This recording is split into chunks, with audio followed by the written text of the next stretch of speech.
우리는 지금 예수님께서 이 땅에 왕직을 가지고 오신 분이라는 것을 우리 마태복음 말씀을 통해서 확인받고 있습니다. 그럼 마태복음은요, 마태라는 그 기자가 그냥 생각나는 대로, 그리고 그 손이 가는 대로 막 이렇게 아무렇게나 기록한 말씀이 아닙니다. 그 마태복음은 그리스도의 직임을 중심으로 해서 서술이 되어 있습니다. 그럼 그리스도의 직임이 무엇이냐면요, 세 가지잖아요. 이 세 가지가 뭐라고요? 제일 먼저 선지자, 그리고 왕, 그리고 제사장. 여러분, 구약 성경에 그리스도는 이 세 가지의 직분을 감당해야지 그리스도다 라고 되어 있거든요. 그래서 예수님께서 이 땅에 오셔서 이 제일 먼저 선지자의 직분, 그 다음에 왕의 직분, 그 다음에 제사장의 직분, 이렇게 세 가지의 직분을 행하고 있는 것을 마태가 이렇게 기술하고 있는 겁니다. 그걸 갖다가 성령께서 마태의 마음을 감동시키시고 장악하셔서 그 모든 일을 지금 진행시키고 있는 거거든요. 그래서 선지자로 오신 예수 그리스도에 대해서는 우리 마태복음 5장부터 시작해서 16장 12절까지, 그리고 왕으로 오신 예수 그리스도는 우리가 지금 하고 있는 대로 16장 13절부터 시작해가지고 25장까지, 그리고 제사장으로 오신 예수님에 대해서는 26장부터 시작해서 28장까지 이렇게 돼 있고요. 그리고 위에 마태복음 1장부터 시작해서 4장까지는 바로 뭐라고요? 구약의 예언대로 오신 예수 그리스도에 대해서 지금 마태복음에서 서술하고 있다라는 것이죠. 그러면 제가 왜 이런 것을 우리가 익히 알지만은 다시 한번 이렇게 지금 확인시켜 드리냐면요, 이 신약 성경을 누군가가 편집했을 거 아니에요. 그렇죠? 누군가 이렇게 묶었을 거 아니에요. 마태복음, 마가복음, 요한복음, 그 다음에 저기 뭐 로마서도 있을 것이고, 갈라디아서도 있을 것이고, 요한계시록도 있을 것이고, 그래서 여러분 이렇게 전부 다 나누어져 있던 그 각 권을 누군가가, 이건 알지 못합니다. 그렇죠? 근데 누군가가 이렇게 하나로 묶었을 거 아니에요. 그렇죠? 근데 그 사람이 묶을 때, 그 어떤 사람이든 사람들이든 잘 모르겠지만은 그 사람들이 또는 그 사람이 이렇게 묶을 때 마태복음을 신약성경 제일 앞에다가 이렇게 놔야 되겠다라고, 그리고 이 마태복음 반드시 신약성경 제일 앞에 와야만 된다라는 그런 생각과 그런 아이디어를 가지고 마태복음을 제일 앞에다 뒀을까요? 그럼 어떻게 생각하세요? 성경이 이렇게 지금 신약성 27권이잖아요. 구약이 39권이잖아요. 그렇죠? 이 구약성경 39권과 신약성 27권이 이렇게 전부 다 지금 낙권했는데 이걸 갖다 한 권으로 묶어야 될 거 아니에요. 그렇죠? 근데 처음 묶을 때 그 묶는 그 편집자가, 그 편집하는 그 사람이 마태복음은 제일 먼저 와야 되고, 그 다음에 마태복음 다음에 마가복음 와야 되고, 그 다음에는 누가복음 와야 되고, 그 다음에 요한복음 와야 되고, 그 다음에는 사도행전 와야 되고, 로마서 와야 되고, 이런 식으로 이걸 반드시 왜 와야 되는지에 대한 이유를 알고 이렇게 편집했을까요? 아마 몰랐을 거예요. 그렇죠? 몰랐을 거예요. 그냥 마음 가는 대로, 손 가는 대로, 또는 그냥 직관에 의해서. 그렇죠? 그렇게 아마 묶었을 거예요. 이런 복음서가 4개나 되잖아요. 그렇죠? 이 4개의 복음서 가운데 가장 먼저 기록된 복음서가 마태복음이 아니거든요. 마가복음이 가장 먼저 기록됐어요.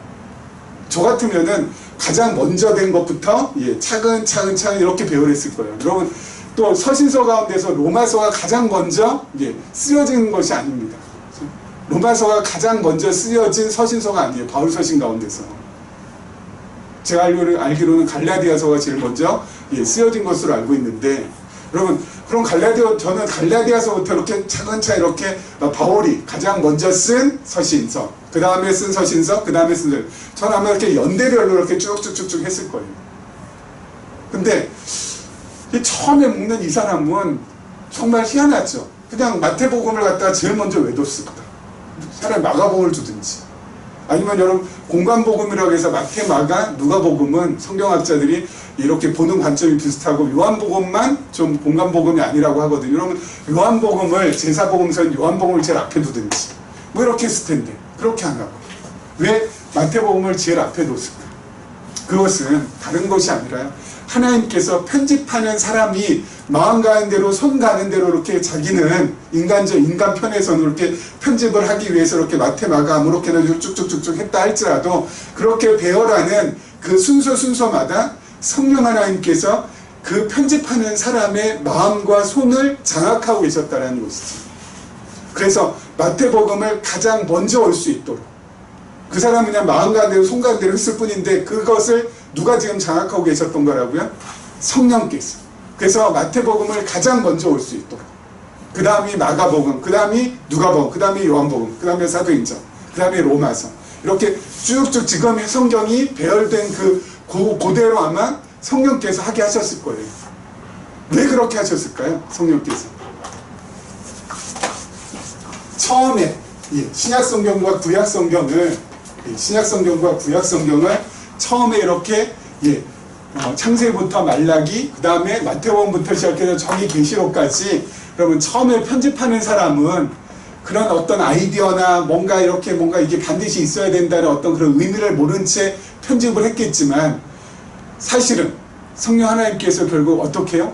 그 편집을 통하여서 성경의 논리성, 그리고 일관성, 그리고 체계성, 그리고 통일성, 이것을 나중에 확인시킬 수 있도록 만드시기 위해서 성령께서 이렇게 편집하게 하셨던 것이죠. 그래서 여러분 성경이 여러분 논리성, 통일성, 일관성, 체계성을 갖고 있다라는 거, 여러분 그것만을 가지고도 어때요? 야, 이건 정말 신이 아니고서는 이렇게 편집할 수도 없거니와 이렇게 기록할 수도 없겠다라는 것을 우리에게 알려주시는 거예요. 하나님이 아니고서는. 여러분 성경이 여러분 창세부터 요한계시록까지 늘 말씀드리잖아요. 몇 년 동안 기록이 됐다고요? 1600년 동안. 몇 명에 의해서? 40여 명의 기자에 의해서. 그리고 이 1600년 동안 40여 명의 기자에 의해서 기록되어 있는데 여러분 그 40여 명의 기자들이 다 같이 신분이 다 똑같고 자라온 환경이 다 똑같고 시대가 다 같고 전부 다 다 이거 공통점이 있느냐? 전혀 없어요. 다 시대도 다르고요. 신분도 다 다르고요. 어부도 있고 또 세리도 있고 제사장도 있고 선지자도 있고 여러분 왕도 있고 다 달라요. 신분도 다 다르고요. 자라온 환경 다 다르고요. 시대도 다 달라요. 여러분 1600년이라는 엄청난 기간이기 때문에 시대도 다 달라요. 그런데도 불구하고 나중에 어떤 편집자인지는 몰라도 누군가에 의해서 물론 하나님께서 장악하고 계시겠지만 누군가에서 갖다 딱 한 권으로 딱 만들어서 여러분 또 구약하고 신약도 딱 이렇게 하나로 또 이렇게 딱 만들었을 거 아니에요. 그렇게 딱 만들었는데 이게 놀랍게도 이렇게 논리적인 일관성 또 체계적인 통일성을 갖추고 있다라는 거. 그럼 이건 진짜 하나님이라는 분이 존재하지 않고서는 이럴 수 없다라는 것이죠. 그래서 저 같은 경우에는요, 여러분 이 성경의 이 배열, 성경의 이 순서만 딱 보더라도 무엇을 확인받을 수 있냐면 하나님이 정말 살아계시구나, 이것을 확인받을 수 있어요. 그래서 여러분들은 어떤지 모르겠어요. 저 성경 제일 먼저 딱 펴면은 목차가 나오잖아요. 그렇죠? 목차 나오잖아요. 창출, 레민신, 잘 모르시나요? 창세기, 출애굽기, 레위기, 민수기, 신명기. 창출, 레민신, 그 다음에 수산룻, 삼상아, 왕상아, 대상아, 그 다음에 스느에. 그렇죠? 그 다음에 뭐예요? 욥시, 잠전아, 그 다음에 하박국이 아니라 욥시, 잠전아, 다음에 사람, 에겔단, 이사야, 예레미야, 에게, 에레미야, 에게, 에가, 그리고 다니엘, 에스겔. 그 다음에 소선지서 나오잖아요. 소선지서 여러분 아세요? 순서? 순서 잘 모르시죠? 소선지서 호세아부터 시작해요. 그렇죠? 호열, 암옥, 용미나, 학습, 학승만. 이게 소선지서거든요. 12개. 호열, 암옥, 용미나, 합습, 학승만. 이렇게 딱 이게 구약 전체예요. 그것만 딱 이렇게 속으로 이렇게 하더라도 이게 전부 다 이렇게 논리 정연하게 쭉 되어 있으니까 머릿속에서 이 성경이 이게 진짜 이 구약 성경만 하더라도 1500년 동안 기록되어 있는데 이게 이렇게 진행되는구나. 그러면 이렇게 막 그냥 가슴이 막 뛰고 하나님 정말 살아계신구나. 왜냐하면 우리의 죄성 때문에 자꾸 하나님의 살아계심을 의심할 때가 참 많잖아요. 그럴 때마다 예, 성경의 배열을 쭉 보면서 그 성경에 배열된 그것이 전부 다 어때요? 연결고리 논리로 되었다는 것, 그것이 이렇게 팍팍 와닿으니까 예, 그냥 목차만 딱 성경 딱 펴고 예, 구약성경 창세기 1장 1절 보기 전에 목차만 딱 보더라도 야, 정말 하나님이 살아계신 것이 분명하지. 그렇지 않고서요, 어떻게 이렇게 논리적인 통일성을 갖춘 이런 책이 있을 수 있겠어. 이게 마음에 드니까. 여러분, 이렇게 논리적인 체계를 가진 성경을 통해서 정말 하나님이 살아계신 분이고 하나님이 정말 실존한다라는 것을 확인받은 사람은 다른 신앙의 차원의 세계로 이미 들어가게 돼요. 기존 신앙이 아닌 그 이상의 신앙의 차원으로 들어가게 돼요. 그래서 그 사람은 반드시 어때요? 예, 영적으로 계속 공급받아야 돼요. 영적인 공급이 계속 있어야 된다. 영적인 공급이 없으면은 그냥 가만히 있는 것이 아니라 퇴화되게 돼 있거든요. 그래서 영적으로 계속 공급을 받아야 됩니다. 근데 영적으로 공급을 받는 방법은 두 가지예요. 우리들에게 있어서. 우리들은 영적으로 공급을 받는 것은 두 가지. 뭐예요? 첫째는 배움을 통해서, 두 번째는 가르침을 통해서. 이 두 가지가 균형 있게 나가는 게 가장 이상적인 것 같아요. 여러분, 배움이라는 것은 그냥 쉽게 얘기할게요. 여러분, 배움이라는 것은 다른 게 아니라 질문하는 게 배움이에요. 내가 무엇이 잘 모르는 것을 질문하는 게 배움이고요. 가르침은 그럼 뭘까요? 거꾸로죠. 내가 질문 받는 게 가르침이죠. 그래서 여러분, 질문을 내가 하든지 또는 누군가로부터 질문을 받든지 하면서 영적으로 계속 공급이 돼야 된다고. 무엇이? 하나님의 말씀.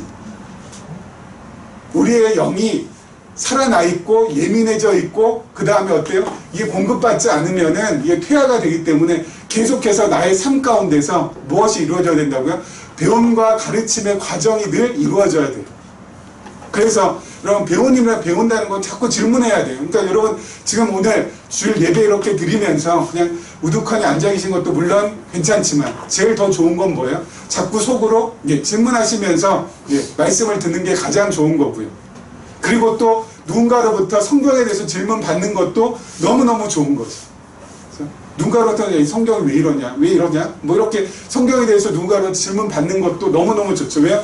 그 질문에 대해서 혹시 또 생각해보니까 답이 나올 수도 있고 또 답이 안 나와도 괜찮아요. 답이 안 나와서 또 혼자서 연구하는 것도 좋고 그러면서 영적인 양식을 공급을 받는 거예요. 배움과 가르침의 과정을 통하여서. 그것이 계속 지속이 되면은 어때요? 우리의 신앙이 계속 전진할 수 있는 것이지만 그것이 계속 안 되면은 그냥 스톱하고 정지 상태가 아니라 뒤로 이렇게 계속 간다니까요. 그래서 예전하고 비슷하게 돼요. 예전하고 비슷하게. 그렇기 때문에 오늘 이 시간에도 뭐예요? 배움의 과정이기 때문에 아까 말씀드린 대로 질문을 속으로 하시면서 질문이 생각 안 나면 뭐 그냥 계속 들으셔도 괜찮지만은 질문을 계속 속으로 하시면서 같이 말씀을 따라오시는 것이 가장 좋다라는 말씀을 드리겠습니다. 자, 우리 계속해서 한번 보죠. 아까 읽었던 우리 18절 말씀. 이른 아침에 성으로 돌아오실 때 시장하신지라 길가에서 한 무화과 나무를 보시고 그리로 가사 잎사귀 밖에 아무것도 찾지 못하시고 나무에게 이르시되 이제부터 영원토록 네가 열매를 맺지 못하리라 하시니 무화과 나무가 곧 마른지라. 제자들이 보고 이상히 여겨 이르되 무화과 나무가 어찌하여 곧 말랐나이까? 예수께서 대답하여 이르시되 내가 진실로 너희에게 이르노니 만일 너희가 믿음이 있고 의심하지 아니하면 이 무화과 나무에게 된 이런 일만 할 뿐 아니라 이 산더러 들려 바다에 던져지라 하여도 될 것이요 너희가 기도할 때 무엇이든지 믿고 구하는 것은 다 받으리라 하시니라. 아멘. 그럼 이른 아침에 예수님께서 예루살렘으로 성으로 이제 들어오실 때 시장하셔가지고요, 한 무화과 나무를 보시고 그리로 가셔서 보니까 잎사귀밖에 없고 열매가 없어요. 그렇죠? 그러니까 어떻게 하셨다고요? 이제부터 영원토록 내가 열매를 맺지 못하리라. 누구한테? 무화과 나무한테. 여러분, 이것도 너무 말도 안 되는 거죠. 여러분, 식물하고 이렇게 대화를 할 수 있어요, 사람이? 그렇죠? 할 수 있어요.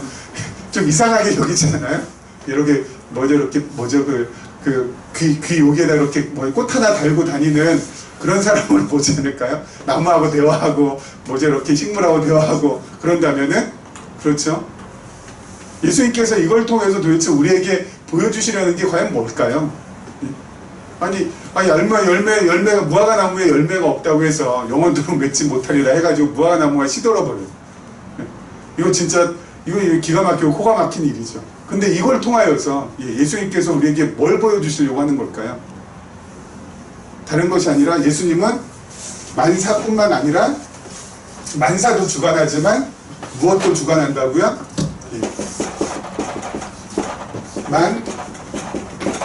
만물도 주관하신다라는 거. 그렇죠? 만사뿐만 아니라 세상에서 일어나는 모든 일도 주관하시지만 여러분 왕으로 오신 예수께서는 만사뿐만 아니라 세상에 있는 모든 만물도 주관한다고. 그래서 광풍도 어때요? 광풍도 그치게 하시고, 뭡니까? 이 노을이 한참 일 때도 그 노을도 어때요? 잠잠케 하시고. 그리고 무화과 나무도 열매가 영원토록 없으리라고 하니까 마르게 하시고. 그 모든 것들은 누구의 권한으로요? 왕의 권한으로, 만왕의 왕의 권한으로 행하시는 모습을 보여주시는 거죠. 그러니까 제자들도 그걸 딱 보고 이렇게 나무 잎사귀에 이렇게 열매가 없이 이렇게 나무 잎사귀가 무성한 무화과 나무가 예수님께 하신 말씀 그대로 그것이 그 자리에서 마르는 걸 보면은 제자들도 예수님께서 이렇게 행하시는 것은 정말 만유의 주, 만왕의 왕으로 오셨기 때문에 저렇게 하시는 거구나. 정말 예수는 왕이시구나. 이걸 갖다 깨달으면 좋은데 제자들이 이걸 깨닫지 못하고 뭐라고 질문해요? 어찌하여 무화과 나무가 곧 말란다니까 이렇게 질문하니까 예수님께서 그러면 제자들이 이렇게 잘 모르면은 어떻게 대답해 주시면 돼요? 내가 이 땅에 왕으로 왔기 때문에 이 만사도 주관하고 만물도 주관하는 내가 만왕의 왕이기 때문에 이 땅에 있는 모든 것들은 어때요? 내 뜻대로, 그렇죠? 내 마음대로 내가 통치하고 다스리기 때문에 이렇게 된 거야 라고 가르쳐 주시면 되는데 예수님께서 뭐라고 대답해 주세요? 갑자기 뭐라고요? 자, 그 다음에 한번 보죠. 21절 예수께서 대답하여 이르시되 내가 진실로 너에게 이르노니 만일 너희가 믿음이 있고 의심하지 아니하면 이 무화과 나무에게 된 이런 일만 할 뿐만 아니라 이 산더러 들려 바다에 던져지라 하여도 될 것이요 너희가 기도할 때 무엇이든지 믿고 구하는 것은 다 받으리라 하시니라. 왜 예수님께서 이런 대답을 해주셨을까요?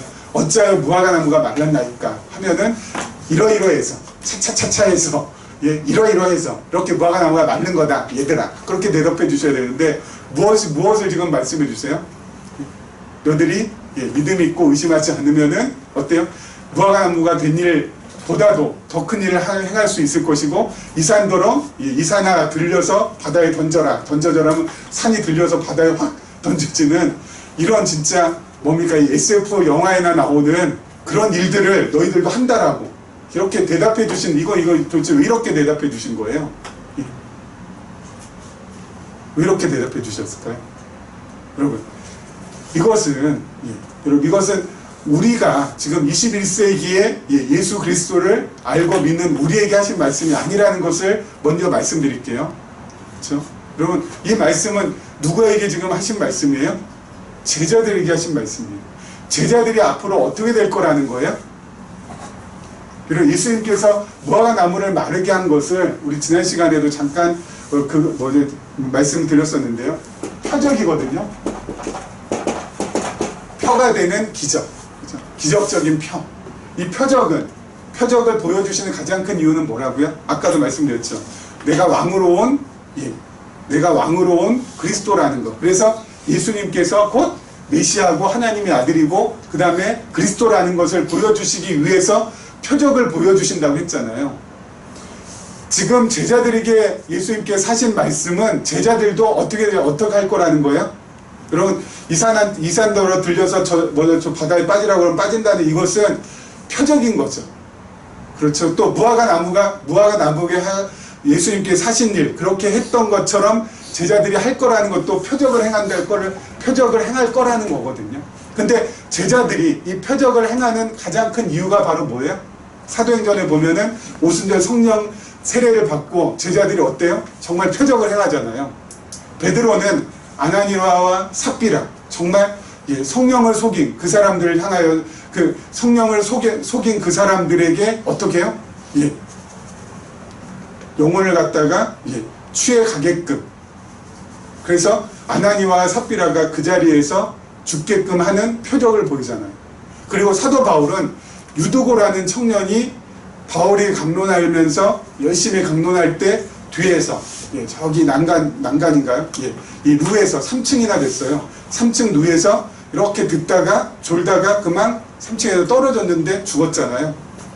사도행전 20장에 보면은. 근데 바울 사도가 어때요? 다시 살려내잖아요. 여러분, 예수님의 제자들도 결국은 어때요? 표적을 행하게 된다고요. 이 표적을 행하면서 제자들이 어떻게 하는 거예요? 예수님이 바로 그리스도라는 거, 메시아라는 거, 왕이라는 거, 그것을 증거하게 된다는 것이죠.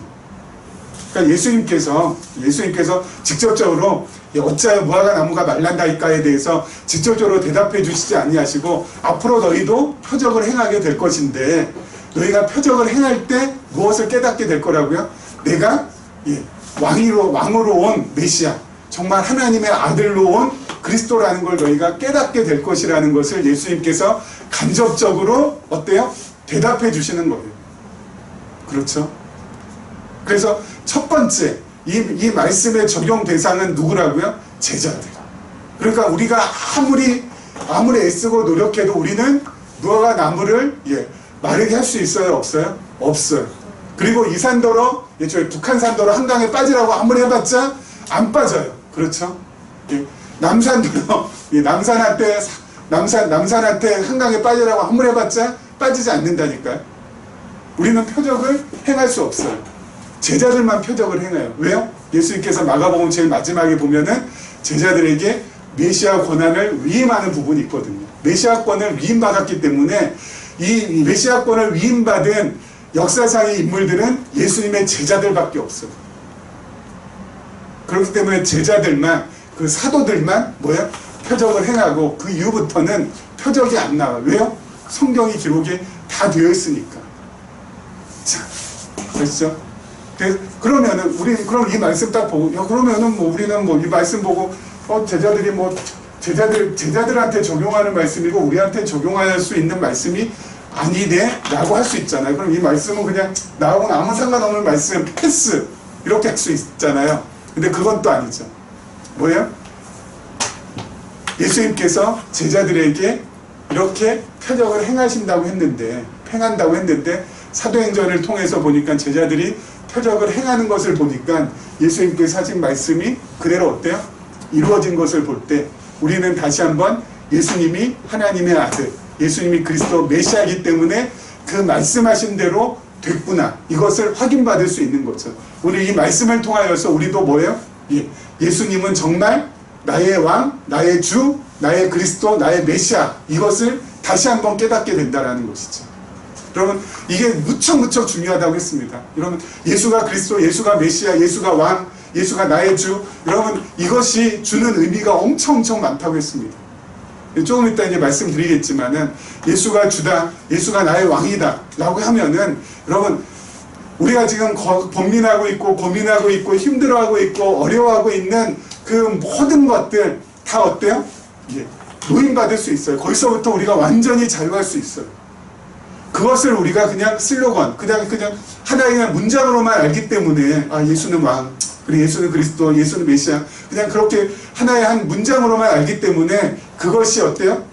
나에게 있어서 강한 힘으로 작동하지 못하고 있을 뿐이지, 그것이 문장으로만 아는 것뿐만 아니라 내 마음 가운데 깨달음으로 오고, 그리고 그것이 내 삶 가운데 표현되면은 그건 정말 어마무시한 힘이 될 수 있다는 것이죠. 늘 말씀드리는 것이지만, 예수가 나의 왕이다, 예수가 나의 그리스도라고 한다면은, 여러분, 가장 먼저 나의 장래에 대해서, 나의 앞날에 대해서 지금처럼 그렇게 불안해 하셔도 안 된다라는 거, 불안해 하지 않아도 된다라는 거. 그렇죠?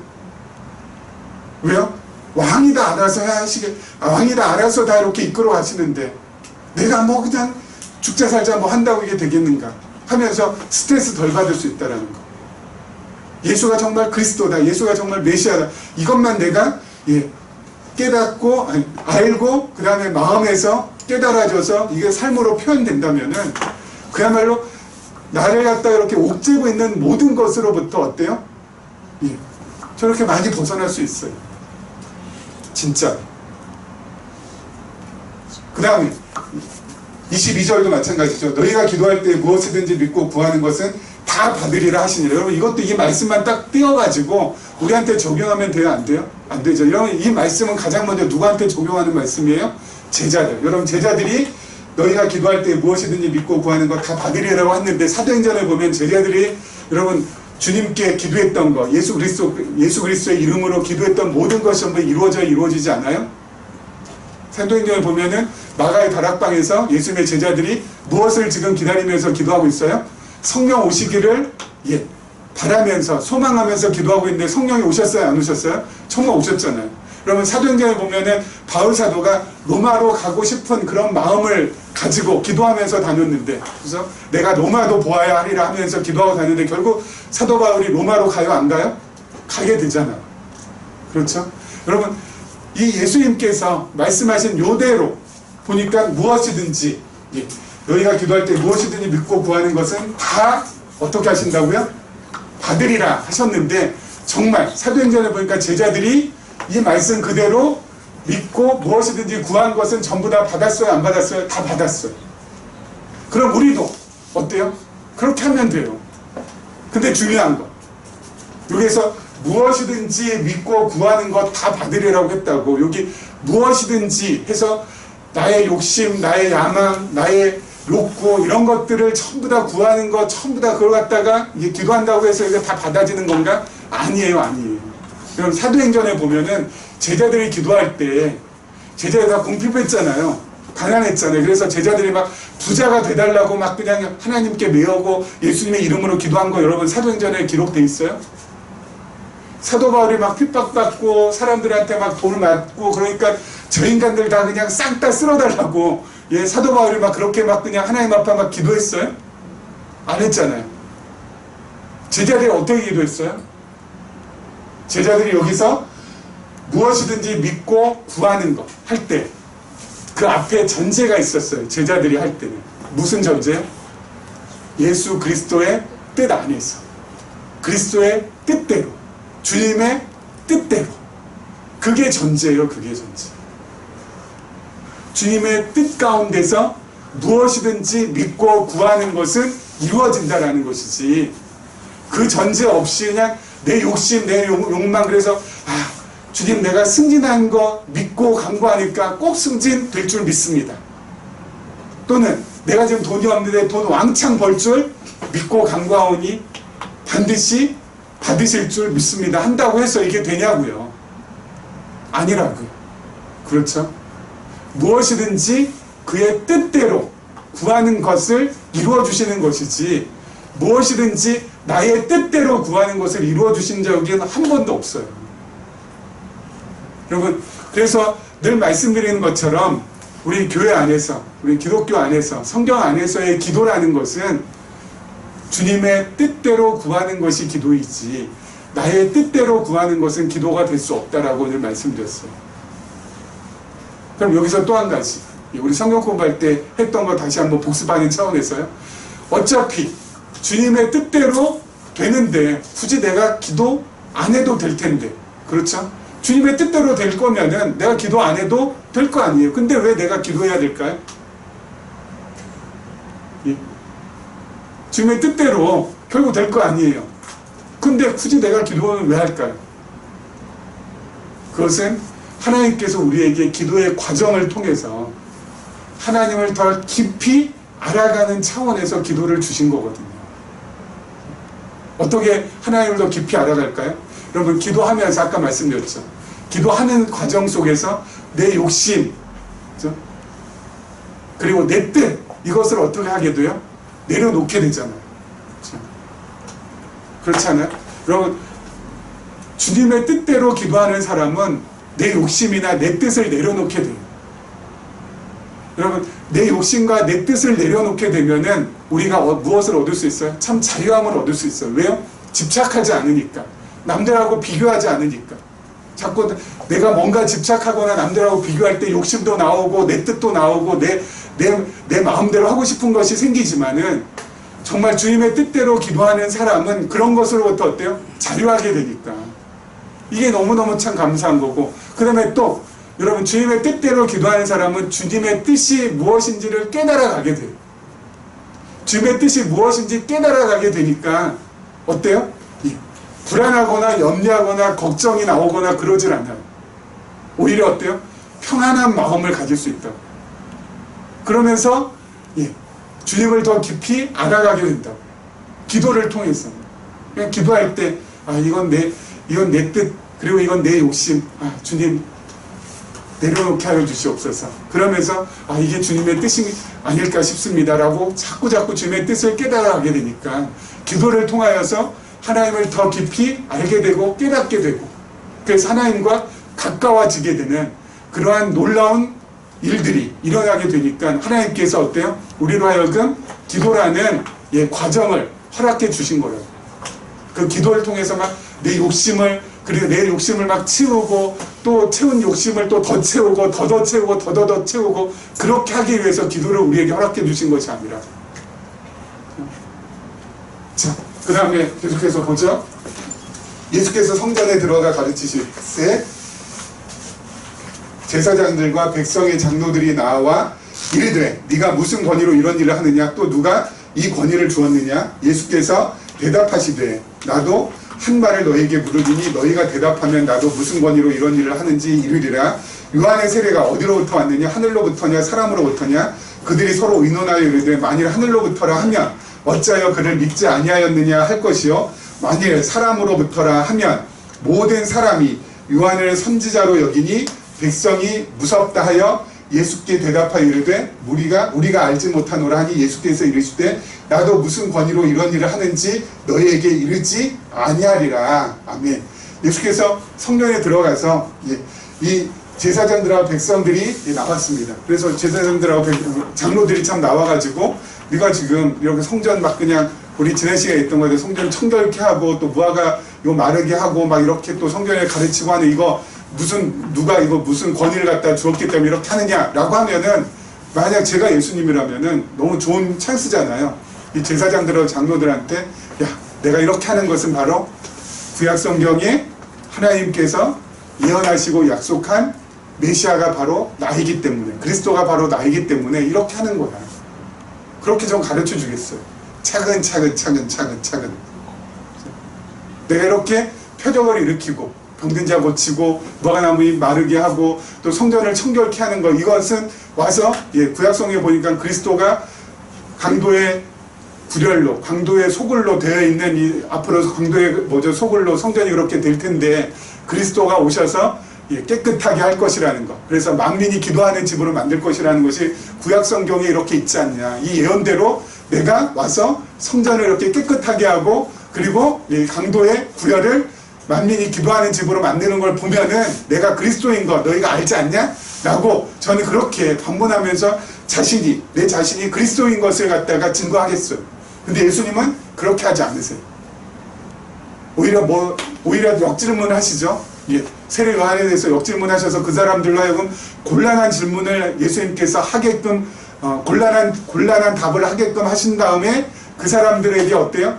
그거 내가 이렇게 얘기하고 이렇게 대답하고 저렇게 대답해봤자 어때요? 손해기 때문에 나는 이 세례 요한이 와서 그렇게 한 거 왜 그렇게 한 건지 모른다. 그렇게 대답하게 한 다음에 예수님께서도 가르쳐 주시지 않잖아요. 자기가 무슨 권위로 이렇게 하는지에 대해서. 왜 예수님께서 이렇게 하실까요? 이유는 딱 하나. 십자가 때문에 그래요. 왜 십자가 때문에 그래요? 예수님께서 십자가에 달리실 때, 예수님께서 십자가에 달려서 돌아가실 때 여기 나온 대제사장들이나 장로들이 어때요? 큰 역할을 하죠. 무슨 역할이요?